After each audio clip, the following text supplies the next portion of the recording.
അപ്പോൾ ഇന്ന് ഞാൻ വന്നിട്ടുള്ളത് നല്ല വേനൽ ചൂടിലുള്ള നമ്മളുടെ നോമ്പിൻ്റെ ക്ഷീണവും ദാഹമൊക്കെ അകറ്റാൻ പറ്റിയ 3 പാനീയങ്ങൾ റെസിപ്പി ആയിട്ടാണ്.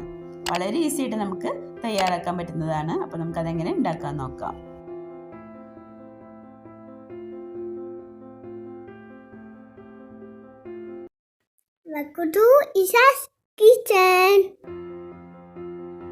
അപ്പോൾ ആദ്യം ഞാൻ കാണിക്കുന്നത് ഒരു ജ്യൂസാണ്. അപ്പോൾ അതിന് വേണ്ടി ഞാൻ ഇവിടെ പകുതി കുക്കുംബർ എടുത്തിട്ടുണ്ട്, പിന്നെ ചെറിയൊരു ക്യാരറ്റ്, പിന്നെ 2-3 കഷ്ണം പച്ചമാങ്ങ, കുറച്ച് പുതിന, പിന്നെ ഒരു പച്ചമുളക് അതിൻ്റെ ഉള്ളിലത്തെ കുരു കളഞ്ഞ് എടുത്തിട്ടുള്ളതാണ്. അത് ഓപ്ഷനിലാണ്, ചേർക്കണം നിർബന്ധമൊന്നും ഇല്ല കേട്ടോ, വെറുതെ ഒരു ടേസ്റ്റിന് വേണ്ടിയിട്ട് ചേർക്കുകയാണ്.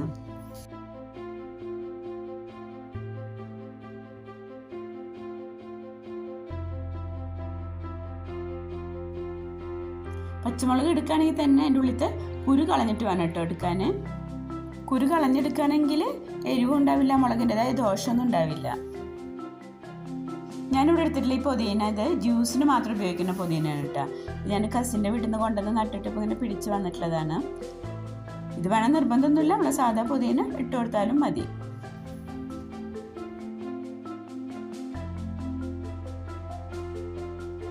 അപ്പോൾ ഇനി നമുക്ക് മിക്സിയുടെ ജാറിലേക്ക് നമ്മളെടുത്തിട്ടുള്ള കുക്കുംബറും ക്യാരറ്റും അതുപോലെ പച്ചമുളകും പുതിനയും പച്ചമാങ്ങ ഇട്ട് കൊടുക്കാം.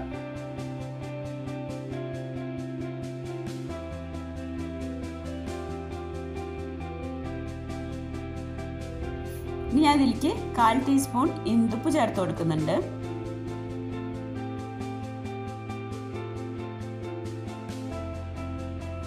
ഇനി നമുക്ക് ഇതിലേക്ക് ആവശ്യത്തിനുള്ള വെള്ളം ഒഴിച്ചു കൊടുക്കാം.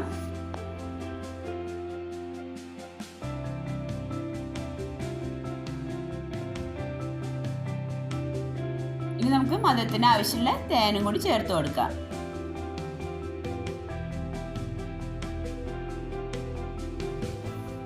ഇനി നമുക്കിത് നന്നായി ഒന്ന് അടിച്ചെടുക്കാം.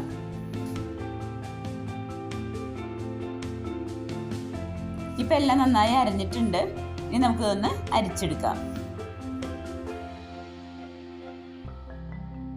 ഇത് അരിക്കണമെന്ന് നിർബന്ധമൊന്നും ഇല്ല കേട്ടോ, അരിക്കാതെ കുടിക്കാണ് കൂടുതൽ നല്ലത്.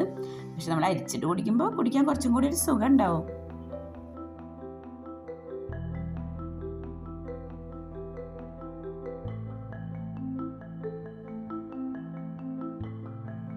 ഇപ്പോൾ ജ്യൂസൊക്കെ ഞാൻ അരിച്ചെടുത്തിട്ടുണ്ട്. ഇനി ഇത് ഞാൻ ഫ്രിഡ്ജിൽ വെക്കുന്നതിന് പകരം ഒരു മണ്ണിൻ്റെ പാത്രത്തിൽ ഒഴിച്ച് വെക്കുകയാണ്. 2 മണിക്കൂറൊക്കെ ഈ പാത്രത്തിൽ ഒഴിച്ചു വെച്ചതിന് ശേഷം കുടിക്കുകയാണെന്നുണ്ടെങ്കിൽ ചെറിയൊരു തണുപ്പിൽ നമുക്ക് കുടിക്കാൻ പറ്റും.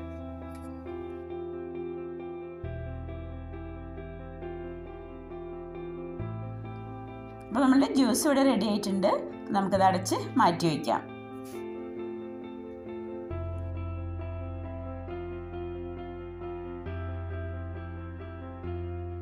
ഇനി ഞാനിവിടെ ഒരു മണ്ണിൻ്റെ പാത്രത്തിൽ 1 ലിറ്റർ വെള്ളം എടുത്തിട്ടുണ്ട്. അതിലേക്ക് നമുക്ക് കുറച്ച് മട്ടവൽ ഇട്ട് കൊടുക്കാം. ഏകദേശം ഒരു 1/2 കപ്പിലും കുറച്ച് കുറവാണ് ഞാൻ എടുത്തിട്ടുള്ളത്. അത് നമുക്കതിലേക്ക് ഇട്ട് കൊടുക്കാം. മട്ടവൽ ഇട്ട് കൊടുക്കാൻ ശ്രദ്ധിക്കണം കേട്ടോ. ഇത് നന്നായി ഒന്ന് ഇളക്കിയതിന് ശേഷം നമുക്ക് അടച്ചു വയ്ക്കാം. അത് നമുക്കതിന് ശേഷം ഒരു 3 മണിക്കൂർ ആയിക്കഴിഞ്ഞാൽ അവലൊക്കെ നന്നായി കുതിർന്നിട്ടുണ്ടാവും. ആ സമയത്ത് നമുക്കത് അരിച്ചെടുക്കാം.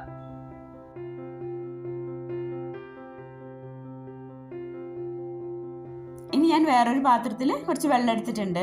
അതിലേക്ക് ഞാൻ ഇട്ട് കൊടുക്കുന്നത് രാമച്ചാണ്. രാമച്ചം കുറച്ച് നേരം വെള്ളത്തിൽ ഇട്ട് വെച്ചിട്ട് നന്നായി കഴുകി അതിൻ്റെ മണ്ണൊക്കെ കളഞ്ഞതിന് ശേഷം നമുക്ക് ഈ വെള്ളത്തിലേക്ക് ഇട്ട് കൊടുക്കാം. ഇതിൻ്റെ പകുതി ഇട്ട് കൊടുത്താലും മതി കേട്ടാ, അടുത്തപ്പോൾ കുറച്ചധികമായി.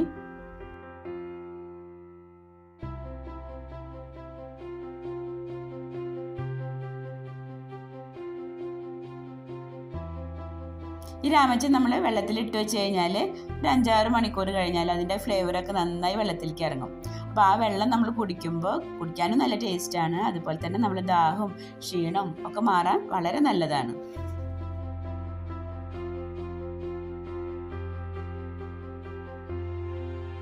അവിലും നമ്മൾ വെള്ളത്തിലിട്ട് വെച്ച് കുടിക്കുന്ന പോലെ തന്നെ നമുക്ക് മലരും ഇതേപോലെ വെള്ളത്തിലിട്ട് വെച്ചിട്ട് കുടിക്കാവുന്നതാണ്. അതും നല്ല ക്ഷീണം ദാഹം മാറാനൊക്കെ നല്ലതാണ്. അപ്പോൾ നമ്മൾ ജ്യൂസ് ചെറിയൊരു തണുപ്പൊക്കെ ആയിട്ട് ഇവിടെ റെഡിയാണ്. അപ്പോൾ നമ്മൾ അവിലിട്ട് വെച്ചിട്ടുള്ള വെള്ളം അത് നമുക്ക് നന്നായി ഇളക്കിയതിന് ശേഷം നമുക്ക് അരിച്ചെടുത്ത് അത് ഉപയോഗിക്കാം. അതേപോലെ തന്നെ നമ്മൾ ഇട്ട് വെച്ചിട്ടുള്ള രാമച്ചത്തിൻ്റെ വെള്ളം അത് നമുക്ക് അരിച്ചെടുത്തിട്ട് ഉപയോഗിക്കാം. നമ്മൾ നോമ്പ് തുറന്നതിന് ശേഷം നമുക്ക് ദാഹിക്കുമ്പോഴൊക്കെ പലപ്പോഴായിട്ട് ഈ വെള്ളങ്ങൾ കുടിക്കാം കേട്ടോ. ഞങ്ങൾ ഈ പാനീയങ്ങൾ ഉപയോഗിച്ചതിന് ശേഷം നോമ്പിന് പകൽ സമയത്ത് ഉണ്ടാകുന്ന ചൂടിനും ദാഹത്തിനും എല്ലാം വളരെയധികം വ്യത്യാസം തോന്നിയിരുന്നു. അപ്പം ഇങ്ങനെ ഒരു അനുഭവം ഉണ്ടായതുകൊണ്ടാണ് ഞാൻ ഈ ഒരു വീഡിയോ ഷെയർ ചെയ്യാമെന്ന് വിചാരിച്ചത്. അപ്പം നിങ്ങൾക്ക് ഈ വീഡിയോ ഇഷ്ടമായെങ്കിൽ ഫ്രണ്ട്സിനും ഫാമിലിക്കൊക്കെ ഒന്ന് ഷെയർ ചെയ്യണേ. Thank you. Razia's kitchen channel നിങ്ങൾ ആദ്യമായിട്ട് കാണുകയാണെങ്കിൽ ഒന്ന് സബ്സ്ക്രൈബ് ചെയ്യണേ. തൊട്ട് കാണുന്ന ബെല്ലൈക്കനും കൂടി ഒന്ന് ക്ലിക്ക് ചെയ്യാം. അപ്പം ഇനി അടുത്ത വീഡിയോയിൽ കാണാം. Thank you.